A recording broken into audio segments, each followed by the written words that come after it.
बेहद खूबसूरत और कीमती लाल रंग के जोड़े में दुल्हन बनी सजी धजी खड़ी होती है, जहां उसके गले में हीरो का हार चमक रहा होता है।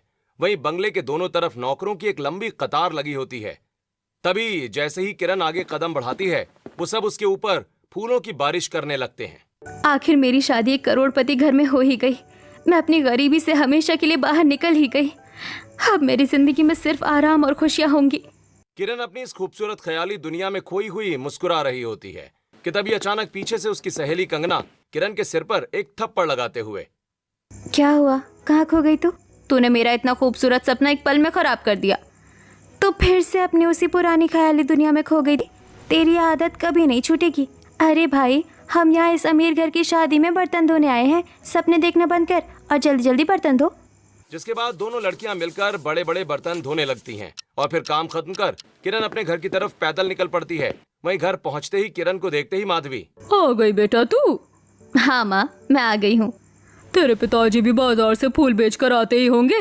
वो सुबह से भूखे प्यासे धूप में घूम रहे हैं। तू जल्दी से रसोई में जा और सबके लिए खाना बना दे।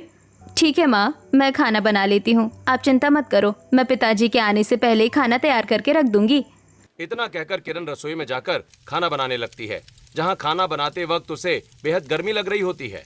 तभी वो मन ही मन सोचती है, हे भगवान, इस छोटे से कमरे में इतनी ज्यादा गर्मी है। क्या हमारी पूरी जिंदगी इसी तंग रसोई और धुएं के बीच ही कट जाएगी? क्या कभी हमें इस भयंकर गर्मी से थोड़ी सी भी राहत नहीं मिलेगी? किरण बेहाल होकर रसोई की छोटी सी खिड़की खोलकर चमकते हुए चांद को देखते हुए अपने आप से, काश इस भयंकर गर्मी के मौसम में मैं उस चांद पर जा पाती। वहाँ पर मुझे कितनी अच्छी और सुकून भरी ठंडक मिलेगी। मेरे लिए तो इस अभागी दुनिया में कहीं भी कोई ठंडक है ही नहीं। बस चारों तरफ ये गरीबी की आग ही जल रही है। तभी उसके पिता महेश और छोटा भाई रवि घर आकर माधवी से, आज तो फूलों के बाजार में हमारी ठीक ठाक ही कमाई हो गई। सारे के सारे गेंदे के फूल अच्छे दामों में बिक गए। भगवान का बहुत बहुत शुक्र है कि कम से कम हमारे कल के दाल और चावल का इंतजाम तो अच्छे से हो गया भाई। हाँ माँ, आज मैंने भी पिताजी के साथ बहुत दौड़ भाग की। मेरे पेट में अब तो चूहे कूद रहे हैं। दीदी कहाँ गई? अभी तक खाना क्यों नहीं लगाया? मुझे भूख लगी है। तभी किरण रसोई से उबले हुए चावल और पतली दाल लेकर कमरे में आती है और जमीन पर एक पुरानी चादर बिछाकर सभी को खाना परोसती है। जिसके बाद सभी खाना खाते हैं कि तभी किरण, पिताजी, क्या हम अपनी पूरी जिंदगी इसी तरह सूखी दाल और चावल ही खाते रहेंगे? क्या हमारी किस्मत में कभी कोई अच्छा पकवान नहीं लिखा है? बेटा, तुझे मैंने कितनी बार समझाया है कि हम गरीब लोग हैं और हमें इसी गरीबी को अपनी किस्मत मानकर जीना पड़ेगा। बड़े बड़े सपने देखना हमारे बस की बात नहीं। जो मिल रहा है उसे ही भगवान का आशीर्वाद समझकर स्वीकार कर लो। अरे दीदी, तुम फिर से अपनी वही पुरानी बातें लेकर बैठ गई। मुझे बहुत जोर से भूख लगी और पेट में दर्द हो रहा है। तुम ये बहस बाद में कर लेना, पहले मुझे खाना दे दो प्लीज। जिसके बाद सभी लोग खाना खाकर आराम करते हैं और अगले दिन पूरा परिवार सुबह ही उठकर ताजे तोड़े हुए गेंदे और गुलाब के फूलों की माला बना रहा होता है। तभी अचानक सुई किरण की उंगली में चुभ जाती है। ओफो, ये सुई मेरी उंगली में चुभ गई। देखो ना, यहाँ से थोड़ा सा खून भी निकलने लगा है। रोज रोज का यही काम है और रोज ही यही तकलीफ है। मुझे इस काम से सख्त नफरत है। अरे बेटा, हम तो फूलों का काम करने वाले लोग हैं। ये फुलवारियां और सुई का चुभना हमारे इस काम में हमेशा होते रहता है। इसमें इतना ज्यादा परेशान या गुस्सा करने की क्या बात है? थोड़ा सा ध्यान रखा करना काम करते समय। बस थोड़ी देर में फूलों की मालाएं तैयार हो जाती हैं। तभी माधवी सभी से, मेरी तो आज सुबह से ही तबीयत ठीक नहीं लग रही है। तुम तीनों ही आज बाजार जाओ मालाएं बेचने। मैं आज घर पर ही रहकर थोड़ा आराम कर लेती हूँ। ठीक है माँ, आपकी तबीयत खराब है तो आप घर पर ही रहो। मैं पिताजी और रवि जाकर मंदिर के बाहर सारी मालाएं बेच देंगे। महेश, रवि और किरण मालाओं को टोकरी में भरकर शहर के बड़े शिव मंदिर पहुंचते हैं, जहां मंदिर के बाहर बहुत भीड़ होती है। वो तीनों एक पेड़ की छांव के नीचे अपनी अपनी चटाई बिछाते हैं और उस पर रंग बिरंगे फूलों की मालाएं सजाकर बैठ जाते हैं। फिर वो आने जाने वाले भक्तों को आवाजें लगाने लगते हैं। तभी वहां ममता और उनका बेटा सूरज आकर, अरे बेटी, जरा सुनो, हमको भी भगवान के दर्शन के लिए 2 अच्छी और ताज़ी मालाएं दे दो। जी, ये लीजिए, बिल्कुल ताज़ी और महकती हुई मालाएं हैं। अरे तुम तो महेश भाई की लड़की हो ना, जो हमेशा इसी मंदिर के कोने में बैठकर फूलों की दुकान लगाते हैं। हाँ माँ जी, आज मेरे पिताजी मंदिर की दूसरी कोने में बैठे हैं। अच्छा, ये तो बहुत ही खुशी की बात है। मैं तुम्हारे पिताजी के स्वभाव से बहुत अच्छी तरह वाकिफ हूँ। तुम बहुत संस्कारी और सुशील लड़की लगती हो। हम कल तुम्हारे घर पर रिश्ता लेकर आएंगे, अपनी माँ से कह देना। रिश्ता? हाँ, रिश्ता ही लेकर आएंगे। क्यों, क्या कोई खराबी है क्या इसमें? नहीं नहीं, मेरा वो मतलब नहीं था। ममता मुस्कुराते हुए फूल माला लेकर मंदिर के अंदर चली जाती है। तभी अचानक किरण की सहेली कंगना जो नहीं नहीं, मेरा वो मतलब नहीं था। ममता मुस्कुराते हुए फूल माला लेकर मंदिर के अंदर चली जाती है। तभी अचानक किरण की सहेली कंगना जो मंदिर के बाहर मूंगफली बेच रही थी, किरण के पास आकर, अरे किरण, वो औरत तुझसे इतनी देर से क्या बात कर रही थी? अरे कंगना, तू यकीन नहीं करेगी, वो औरत मेरे लिए अपने बेटे का रिश्ता लाने के लिए बोल रही थी। उसका बेटा तो उसके साथ ही था, वो दिखने में काफी अच्छा दिख रहा था। ये तो बहुत खुशी की बात है। मंदिर के बाहर खड़े खड़े ही तेरी किस्मत का ताला खुलने वाला है। अब तो तुझे खुश होना चाहिए कि तेरे घर में शहनाई बजने वाली है। इसमें क्या अच्छी बात है कंगना? मैं नहीं करूँगी किसी भी गरीब घर में शादी। मैं तो किसी ऐसे बड़े घर में शादी करूँगी जहाँ पर मेरे लिए नौकरों चाकरों की पूरी फौज खड़ी हो, जहाँ पर मुझे रोज़ बहुत अच्छे अच्छे और स्वादिष्ट पकवान खाने को मिले, जहाँ मुझे कोई काम ना करना पड़े और मैं हमेशा बड़ी बड़ी और आलीशान कारों में बैठकर घूमूं। कंगना का पारा चढ़ जाता है। वो बिना कुछ सोचे समझे अपना हाथ उठाती है और किरण के गाल पर एक तमाचा लगा देती है। अरे, तो फिर से अपने उन झूठे सपनों की दुनिया में खो गई? तुझे समझ में क्यों नहीं आता कि हम गरीब लोग हैं और हमारी पूरी जिंदगी इसी गरीबी के पहिए पर चलती है? चल अब मालाएं बेच। थोड़ी देर के बाद महेश और रवि अपनी खाली टोकरियां समेटते हुए किरण के पास आकर, किरण, आज तो हमारी सारी फूल मालाएं बहुत अच्छे से और जल्दी बिक गईं। चलो अब सीधे घर चलते हैं। ठीक है पिताजी। किरण अपनी टोकरी उठाकर अपने पिता और भाई के पीछे पीछे चलने लगती है। कुछ ही देर में वो सब अपने छोटे से घर में पहुंच जाते हैं और फिर अगले दिन सुबह ममता अपने पति केशव और बेटे सूरज के साथ किरण के घर रिश्ता लेकर आ जाती है। महेश और माधवी उन लोगों को आदर सत्कार के साथ बिठाते हैं और फिर कुछ देर के बाद बातचीत कर दोनों परिवार वाले किरण और सूरज का रिश्ता तय कर देते हैं। ऐसे ही कुछ दिनों में किरण की शादी बेहद सादगी के साथ सूरज से संपन्न हो जाती है, जिसके बाद किरण अपने ससुराल पहुंचकर गृह प्रवेश की रस्म पूरी करती है। ऐसे ही दिन बीतते हैं और किरण अब इस नए घर के माहौल में ढलने की कोशिश कर रही होती है कि एक दोपहर ममता किरण से, बहू चलो जरा बाजार से सब्जियां खरीद कर लाते हैं। जी माँ जी, मुझे भी घर में बैठे बैठे काफी बोरियत महसूस हो रही थी, बाहर निकलूंगी तो थोड़ा मन भी बहल जाएगा। जिसके बाद दोनों सास बहुएं मिलकर बाजार पहुंचते हैं और सब्जियां खरीदने के बाद जब वो दोनों अपने घर की तरफ लौट रही होती हैं, तभी अचानक सड़क के मोड़ पर एक चमचमाती हुई सफेद रंग की महंगी कार आकर रुकती है। कार की चमक और उसकी भव्यता देखकर किरण अपनी सास से, वाओ माँ जी, जरा देखिए तो सही, ये कितनी सुंदर और कितनी बड़ी कार है। ऐसी चमचमाती कार एक दिन हम भी अपने लिए जरूर खरीदेंगे। फिर जब हमारे पास ऐसी गाड़ी आएगी ना, तो मैं आपको इसमें बैठाकर सीधे मुंबई लेकर जाऊंगी। हम सब मुंबई के उस बड़े और खूबसूरत बीच पर समंदर की लहरों के किनारे खूब घूमेंगे और ऐसे ही हम कार में बैठाकर देश की हर बड़ी जगह पर घूमेंगे और खूब सैर करेंगे। किरण की बात सुनकर ममता का चेहरा गुस्से से लाल हो जाता है। तभी वो किरण की पीठ पर एक थप्पड़ मारते हुए, अरे तू तेरे इन झूठे सपनों की दुनिया में खोने वाली इस आदत को कब छोड़ेगी बहू? फिलहाल हमें किसी बड़ी कार से मुंबई घूमने नहीं जाना है, बल्कि इस भरी थैले को उठाकर चुपचाप अपने घर जाना है। चल अब। सास की डांट सुनकर किरण थैला संभालते हुए आगे बढ़ने लगती है और फिर घर पहुंचकर रसोई में खाना बनाने लगती है। वहीं थोड़ी देर के बाद सूरज भी अपने पिता के साथ घर पहुंच जाता है। तभी किरण दोनों को पानी लाकर देती है। वहीं सूरज पानी पीते हुए किरण से, आज तो दुकान पर काम थोड़ा कम था, इसलिए फैक्ट्री के मालिक ने हमारी थोड़ी जल्दी छुट्टी कर दी। वैसे किरण, आज खाने में क्या बना रही हो? इतनी जल्दी आए हैं तो कुछ बढ़िया और स्वादिष्ट खाने को मिले तो मजा ही आ जाएगा। आज तो मैं आपकी पसंद का खाना बनाने की सोच रही हूँ। आज मैं रसोई में गर्मा गर्म पूड़ी, मीठा हलवा, आलू के पराठे, खस्ता गुजिया, प्याज के पकौड़े, तीखी भजिया, बिरयानी और सबकी पसंदीदा वेज मंचूरियन। किरण अभी सारे शाही पकवानों के नाम गिनवा ही रही होती है कि तभी सूरज अपना हाथ आगे बढ़ाता है और किरण के कंधे पर एक चमात लगाता है। तभी किरण चौंक कर अपनी बात बीच में ही रोक देती है। अरे, फिर से अपनी उन्हीं ख्याली दुनिया में, सपनों में खो गई? हाँ, इतने सारे पकवानों के नाम तो ऐसे ले रही है जैसे हमारे घर में कोई बड़ा हलवाई बैठा हो। मुझे सीधे सीधे बताओ कि सब्जी किस चीज की बना रही हो? अच्छा हाँ, मैं तो भूल ही गई थी। दरअसल आज हम बाजार से ताज़े भुट्टे लेकर आए हैं, तो मैं आज रात के खाने में वही मसालेदार भुट्टे की सब्जी और सादी रोटियां बनाने वाली हूँ। हाँ, और ये फालतू के सपने देखना बंद करो। जल्दी से रसोई में जाओ और हमारे लिए खाना बना कर लाओ। मुझे बहुत तेज भूख लग रही है। किरण अपने पति की बात सुनकर रसोई की तरफ कदम बढ़ाती है। ऐसे ही वो गैस का चूल्हा जलाती है तो गर्मी से पूरी रसोई तपने लगती है। वहीं खिड़की से गर्म हवा अंदर आ रही होती है, जिससे किरण का दम घुटने लगता है और वो बेहाल होकर खाना बनाने में जुट जाती है। तभी वो सब्जी में चम्मच चलाते हुए अचानक खिड़की से बाहर चांद को देखते हुए, हे भगवान, ये इस रसोई में कितनी भयंकर तपन है। काश मैं इस समय सचमुच सीधे उस चांद पर ही होती। कम से कम वहाँ मुझे इस जानलेवा गर्मी से थोड़ी ठंडक तो मिलती। इस अभागी जिंदगी में मुझे और कोई सुख मिले या ना मिले, पर कम से कम थोड़ी शांति तो मिल जाती। इतना सोचकर एक गहरी सांस लेते हुए किरण अपनी कल्पनाओं को छोड़कर जल्दी जल्दी खाना तैयार कर सभी को खाना परोसती है। फिर सभी खाना खाते हैं। ऐसे ही दिन बीतते हैं और अगले दिन सुबह सूरज और केशव अपने काम पर चले जाते हैं। उनके जाने के बाद किरण जूठे बर्तन उठाकर रसोई में जाती है और बर्तनों को रखकर उन्हें देखते हुए अपने आप से, हे भगवान, इस घर में सुबह से शाम तक इतना सारा अकेले काम करना पड़ता है। मेरी तो पूरी पीठ ही अकड़ गई है।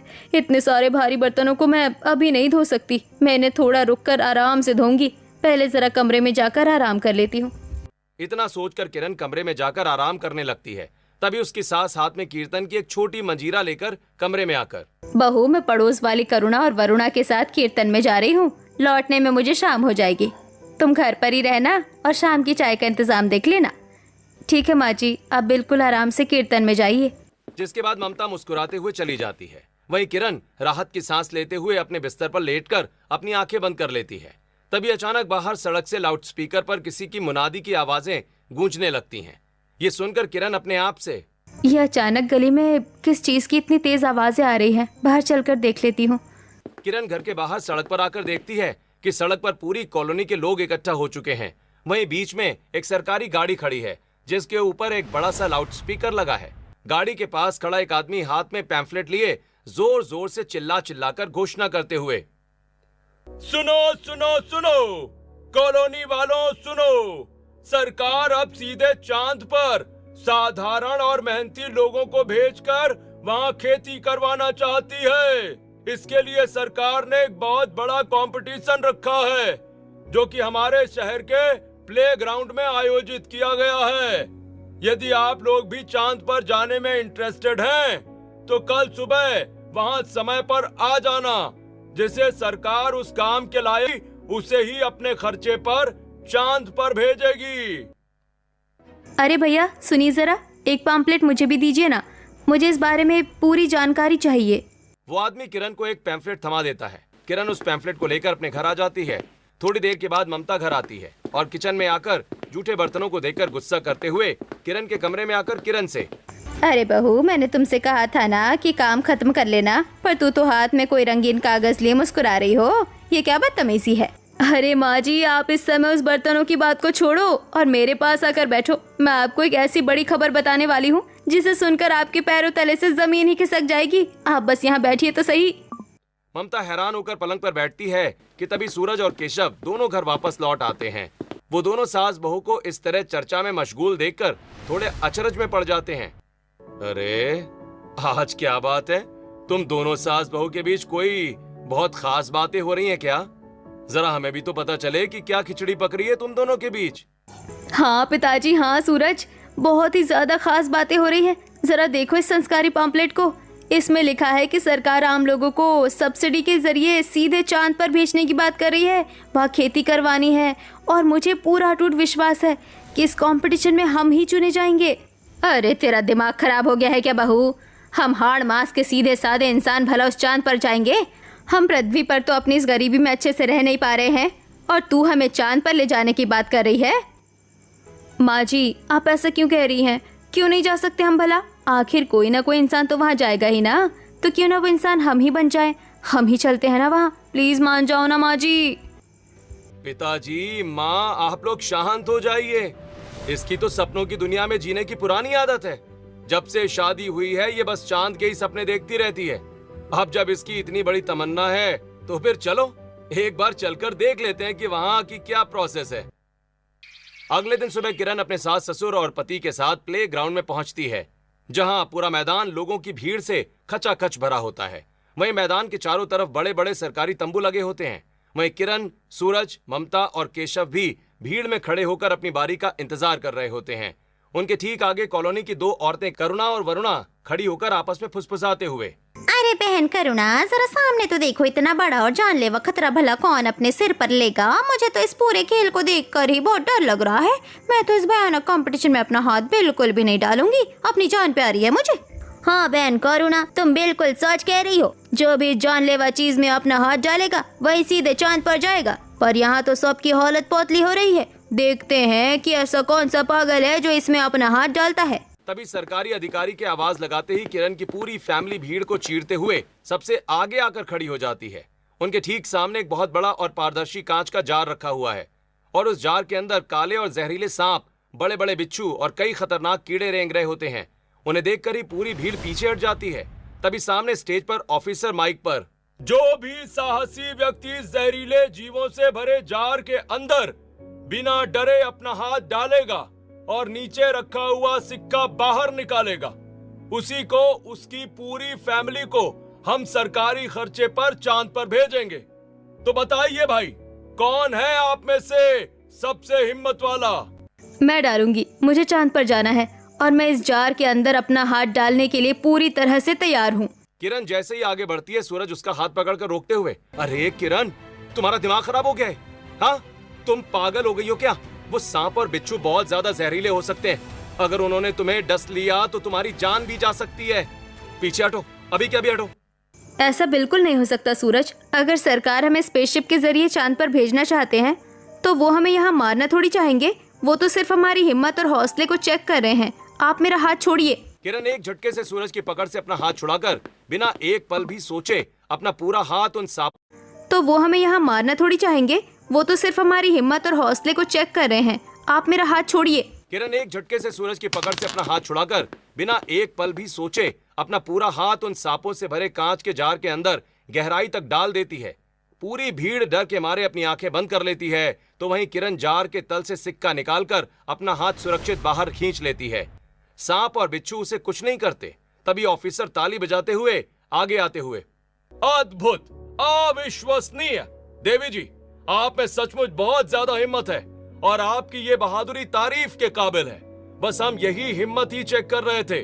सच बात तो ये है कि ना तो इन सांपों में कोई जहर है और ना ही इन बिच्छुओं में। ये सब सिर्फ एक परीक्षा थी। मैं बहुत अच्छी तरह से जानती हूँ कि इसमें कोई जहर नहीं था। मुझे आपकी इस तरकीब का पहले से ही थोड़ा अंदाजा हो गया था।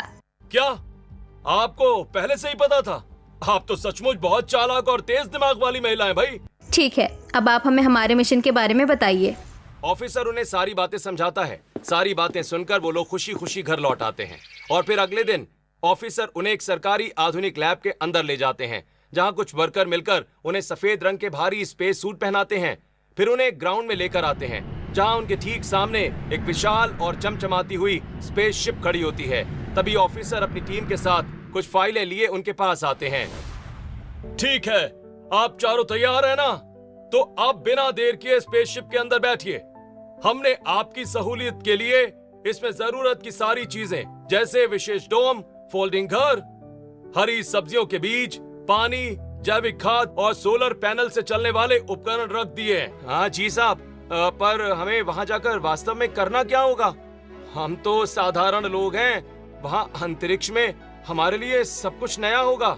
आपको वहां चांद की जमीन पर जाकर सिर्फ अच्छी खेती करनी है। जब फसलें तैयार होने लगे तो हमें समय समय पर यहाँ कंट्रोल रूम में रेडियो के जरिए इन्फॉर्म करते रहिएगा। अब आप लोग अंदर जाइए। चारों लोग स्पेसशिप के अंदर जाकर अपनी सीट पर बैठ जाते हैं। तभी एक जोरदार गड़गड़ाहट के साथ स्पेसशिप चालू होती है और सीधे आसमान की तरफ तेजी से लॉन्च हो जाती है। वहीं किरण खिड़की से चिपक कर बैठ जाती है। उसके चेहरे पर असीम आनंद झलक रहा होता है। वाह माँ जी, जरा खिड़की से बाहर देखिए, कितना ज्यादा मजा आ रहा है। ये नज़ारा कितना सुंदर है। मैंने कभी सपने में भी नहीं सोचा था कि मैं सचमुच इस तरह स्पेसशिप में बैठकर बादलों के पार जाऊंगी। हाँ हाँ, अब अपनी जुबान को थोड़ी लगाम दे। अपनी सारी एक्साइटमेंट यही दिखा देगी क्या? मेरा तो वैसे ही डर के मारे जी घबरा रहा है कि ये गाड़ी हमें कहाँ ले जा रही है।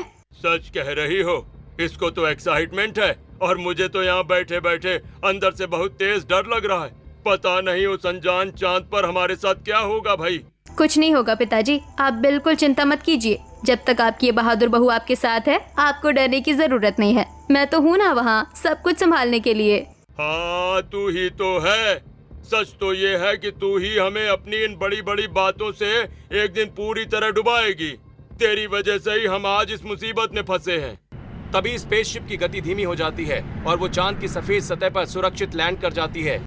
तभी सूरज अपनी सीट बेल्ट खोलकर दरवाजे की तरफ देखता है, जिसके बाद पूरा परिवार धीरे धीरे दरवाजा खोलकर सीढ़ियों से नीचे उतरते हैं। तभी अचानक सूरज को कुछ याद आता है। हाँ किरण, एक सबसे जरूरी बात, अपना ऑक्सीजन मास्क लगाना मत भूलना। तुम्हें शायद पता नहीं है कि इस चांद पर सांस लेने के लिए बिल्कुल भी ऑक्सीजन नहीं है। हाँ हाँ, मुझे सब याद है। मैं तो पहले से ही अपना ऑक्सीजन ऑन करके आई हूँ। आप लोग भी अपना मास्क अच्छे से चेक कर लीजिए। चारों अपने सूट के ऑक्सीजन बटन को ऑन कर लेते हैं और धीरे धीरे घूमने लगते हैं। किरण झुककर चांद की सफेद मिट्टी को अपने हाथों में उठाते हुए अपनी सांस से, वाह, जरा देखिए तो सही, ये चांद की जमीन कितनी सुंदर है और इसकी मिट्टी कितनी सॉफ्ट है। जब हम यहाँ चारों तरफ अच्छी अच्छी खेती करेंगे तो कितना ज्यादा मजा आएगा ना माँ जी। मजा का तो मुझे कुछ नहीं पता बहू, लेकिन इस भारी कपड़े को पहनकर इस सुनसान जगह पर चलना मुझे तो पूरी तरह से सजा लग रहा है। सच कह रही हो। चलो अभी इस वक्त इसी गाड़ी में वापस बैठते हैं और सीधे अपने घर लौट चलते हैं। चलो। अरे पिताजी, अब हम इतनी दूर आकर वापस कैसे जा सकते हैं? ये तो हम जिस बड़े मिशन के लिए यहाँ आए हैं उस काम को हमें हर हाल में पूरा करना ही पड़ेगा। सूरज और केशव मिलकर स्पेसशिप से एक बड़ा पैकेट निकालते हैं। वो जैसे ही उसका मुख्य वाल्व ओपन करते हैं, वो फोल्डिंग घर अपने आप हवा में भरकर एक मजबूत डोम हाउस का रूप ले लेता है, जिसके बाद चारों उसके अंदर आ जाते हैं। और फिर सूरज दरवाजा बंद करते हुए, अरे मैं तो इंडक्शन और राशन स्पेसशिप से लाना ही भूल गया। आप लोग रुकिए, मैं अभी लेकर आता हूँ। हाँ बेटा, तू जल्दी से लेकर आ, बहू को दे दे और बहू जल्दी से खाना बना दे, भूख लग रही है। सूरज डोम हाउस से बाहर निकलकर स्पेसशिप में जाकर इंडक्शन और खाने पीने की बाकी चीजें लेकर वापस डोम हाउस में आ जाता है और किरण को देते हुए, ये लो किरण, आप जल्दी से खाना बना लो, बहुत भूख लग रही है। सभी लोग अपने हेलमेट उतार देते हैं क्योंकि अंदर का तापमान बिल्कुल आरामदायक होता है। वहीं किरण इंडक्शन पर मसालेदार आलू की सब्जी और रोटियां तैयार करती है। चारों जमीन पर एक साथ बैठकर खाना खाते हैं और सो जाते हैं। दिन सुबह वो सभी फिर से बाहर निकलते हैं, जहां सूरज एक बड़ा पारदर्शी ग्रो डोम फैलाता है, जिसके बाद सूरज और केशव फावड़े से चांद की मिट्टी लाकर डोम के अंदर डालते हैं। वहीं किरण और उसकी सास उसमें जैविक खाद और पानी मिलाकर मिट्टी नरम करती हैं। इसके बाद वो उसमें धनिया, मेथी, पालक, भिंडी, गोभी, मूली, परवल और करेले के विशेष बीज लगाती हैं। सारी सब्जियों के बीज तो बहुत अच्छे से लग गए हैं। अब जब ये सब्जियां बड़ी होंगी तो हमें इसकी सुंदर फोटो खींचकर सरकार को भेजनी है। मुझे पता है कि चांद पर बहुत ही अच्छी सब्जियां उगेंगी। सब्जियां कैसी होंगी ये तो उगने के बाद ही पता चलेगा ना बहू, तुम तो अभी से उछल रही हो। अरे माँ जी, सब्जियां तो बहुत ही ज्यादा अच्छी होंगी। मुझे तो वो अभी से ही अपनी आंखों के सामने दिखने लगी है। देखिए उधर हरी भरी पालक, सफेद मूली, गोभी और ये करेले लटक रहे हैं और वो लाल टमाटर तो बहुत ही सुंदर दिख रहे हैं। ममता देखती है कि किरण अभी भी खाली मिट्टी को देखकर हवा में इशारे कर रही है। तभी वो आगे बढ़कर किरण के हेलमेट के पिछले हिस्से पर एक जोरदार थप्पड़ लगाते हुए, अरे तू फिर से अपनी उसी झूठे सपनों की दुनिया में खो गई बहू। जब देखो तब सपनों में खो जाती है। जरा अपनी इस हकीकत में रह और काम कर। किरण अपने परिवार वालों के साथ फिर से खेती के काम में लग जाती है और फिर काम खत्म कर वो वापस अपने घर में आ जाते हैं, जहां सूरज सोलर पैनल कनेक्ट करते हुए सभी से, चांद पर 15 दिन का दिन और 15 दिन की रात होती है, इसलिए हमें घड़ी के हिसाब से सोना होगा। तो किरण तुम जल्दी से खाना बना लो और हम सब खाकर सो जाते हैं। फिर कल हमें खेती के लिए काम भी तो करना है। जिसके बाद किरण रसोई में जाकर बेसन का डिब्बा निकालकर बेसन फेंटने लगती है। फिर उसमें नमक, मिर्च और मसाले मिलाकर तेल गर्म करके गर्मा गर्म पकौड़े तलती है और सब्जियों को काटकर वेजिटेबल पुलाव बनाती है। ऐसे ही खाना बनाकर किरण सभी को खाना परोसती है। वहीं सभी खाकर सो जाते हैं और 6 घंटे सोने के बाद पूरा परिवार उठकर वापस अपने खेतों में पहुंचता है और देखते हैं कि विशेष बीजों के कारण खेत में अंकुर निकल गए हैं। ये देखकर सभी बहुत खुश होते हैं। वहीं किरण चहकते हुए अपनी सास से, माँ जी देखिए ना, विशेष बीजों और अच्छी खेती के कारण सब्जियां इतनी जल्दी उग गई है और अब जल्दी ही ये बड़ी हो जाएंगी। फिर हम अपनी लगाई हुई सब्जियां बनाकर खाएंगे। हाँ बहू, ये तो सही कह रही है। ये सब तेरी हिम्मत का नतीजा है। अब जल्दी से उनकी तस्वीर लेकर धरती पर भेज दे, वो लोग भी इंतजार कर रहे होंगे। किरण और सूरज भी उगी हुई सब्जियों की तस्वीरें लेते हैं और स्पेसशिप में आकर अपने कंट्रोल रूम से पृथ्वी पर भेज देते हैं। समय बीतता जाता है और ग्रो डोम के अंदर सारी सब्जियां उगकर बड़ी हो जाती हैं। सूरज उनकी तस्वीरें लेकर कंट्रोल रूम में भेजता रहता है।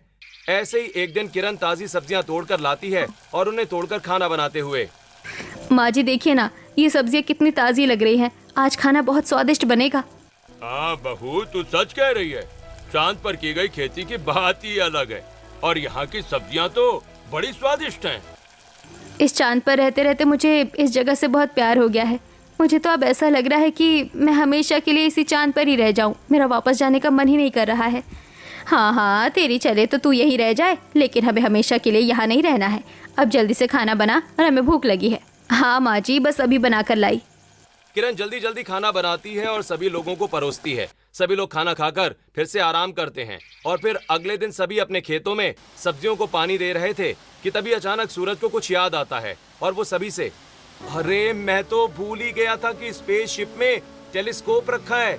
मैं लेकर आता हूँ और हम सब टेलीस्कोप से अपनी पृथ्वी को देखेंगे।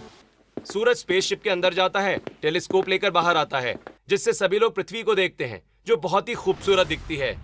अरे वाह, वहाँ से तो पृथ्वी बहुत सुंदर दिखाई दे रही है। मुझे तो पता ही नहीं था कि जिस पृथ्वी पर हम रहते हैं वो दूर से देखने में इतनी खूबसूरत लगती है। तू सच कह रही है बहू, जो चीज़ हमारे पास रहती है हमें उसकी कदर नहीं होती। उसकी कदर तो हमेशा उससे दूर जाने पर ही होती है।